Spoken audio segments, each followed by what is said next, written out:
रही हम ना बहन बुझा था कि धरती खत्म हो गई का जैसे।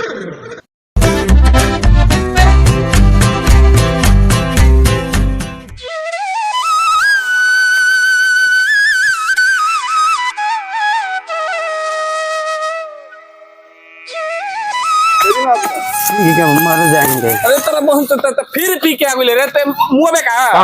मुंह में हम मुंह में चाहे जियो हम अपन पियता नहीं तोर पियता नहीं रे ते बहुत ना सुधर बे ते पियबे करबे हम पियो सुधर जो रे सुधर जो हम पियो रो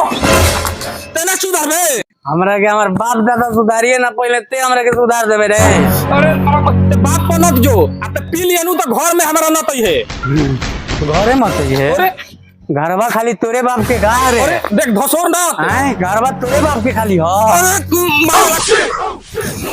और बड़ भाई मते हाथ कई मेरे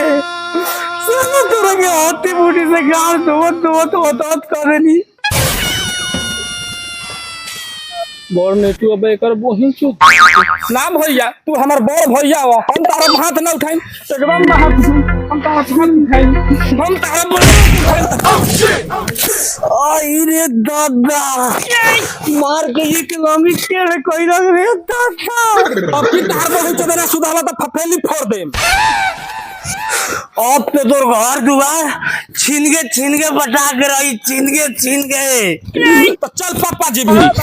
चल तारा के बहना भी मांगो के लिए बड़े चल बाप भी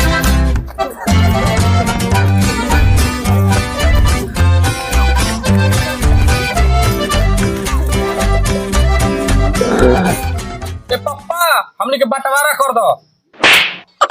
पापा ना पापा जी बोल पापा जी जी पापा जी हमने के बंटवारा कर दो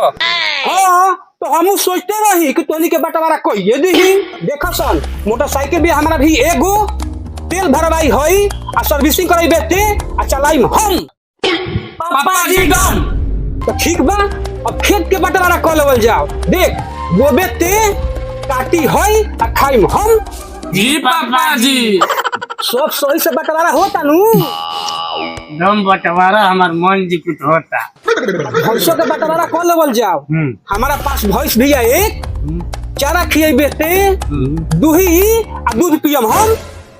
तो हमरो बात सुन लो पापा जी। अच्छा जोहर लाई हई ठीक है आ घोरब हम समझ गया आ पियबा तू बाप रे चट्टे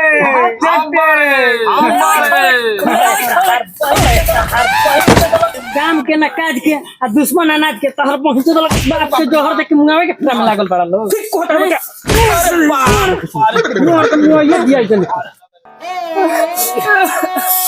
अच्छा बाहर वही चलो बाप के पाछ लगे मारा तारा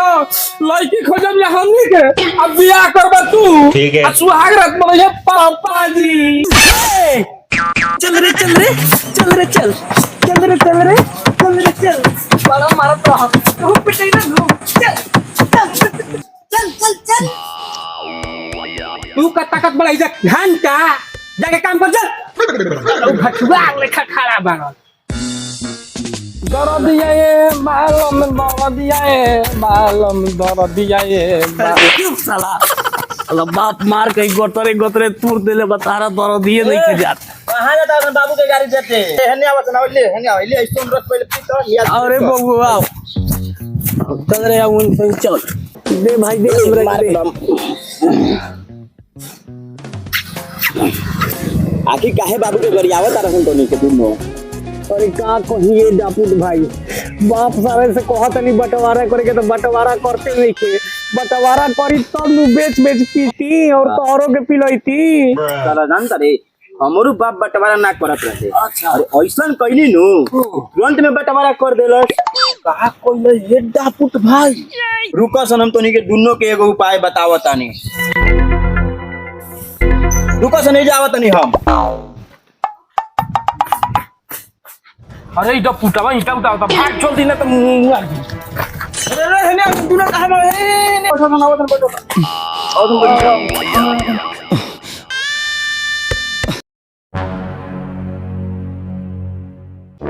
ई का ह काटी काटी ना ई सीधा काटी ह अच्छा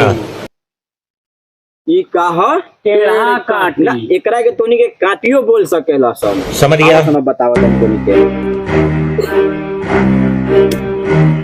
देखो सन ई सीधा काटी रहे कर गई देखो सन अब पेड़ हटा जाई देखो सन ई सोझा रहे घुस गई आ ई टेढ़ बा ना घुसल ऐसे तोनी के दोनों का सीखल सन देखो सन ऐसे यही सीख मिलता कि तोनी के दुनिया में सोच बन के चलबा सन तो कोई धसा दी ऐसे टेढ़ भाइयों द पुतवा एक नंबर बात कहला सरे अब बटवा कैसे ना हिस्सा दी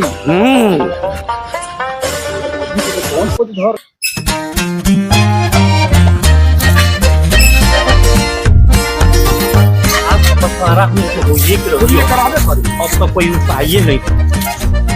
अरे काहे रे सर वो तोनी के लकवा का मार देलो लाड़े लकवा मार देलो एगो हमनी के दोस्त रहे बिया कर वही एगो ऐसा उपाय बतैले बानू दुनिया में सीधा बन के रहबानू तो कोई वैल्यू नहीं खे अगर टेढ़ा बन के रहबानू तो जल्दी हिस्सा मिल जाई उहे कहल खा पिया कड़ा अच्छा बा बोली चलो बात के पूछ लगे मारा तारा लड़की खोजल ले हमनी के अब बियाह करबा तू स्वागत भैया पापा जी केहू टेढ़ा हो गइले अरे भाग साला हमारा हिस्सा ना चाहिए का अच्छा चल चल चल चल चल चल चल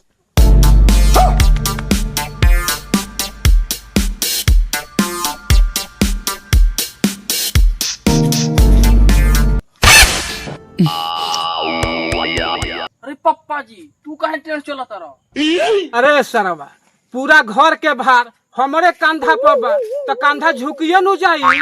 तू हनी के काहे होई गांव टेढ़ कोइले बड़ो सुन एगो हमनी के दोस्त कहलक हा पिया कड़ा कि अगर सीधा बन के रहबा सो तो कुछ न उजियाई अगर टेढ़ा बन के रहबा सो तो जल्दी बंटवारा मिल जाई यही चलते हमनी के अपन टेढ़ा भइल बनी जा अरे जा ये भोसड़ू अपने तो ऊपर चल गइल होई तीन गो मुसलमान हमरे का बाप को ठोक गइलू ओए भगवान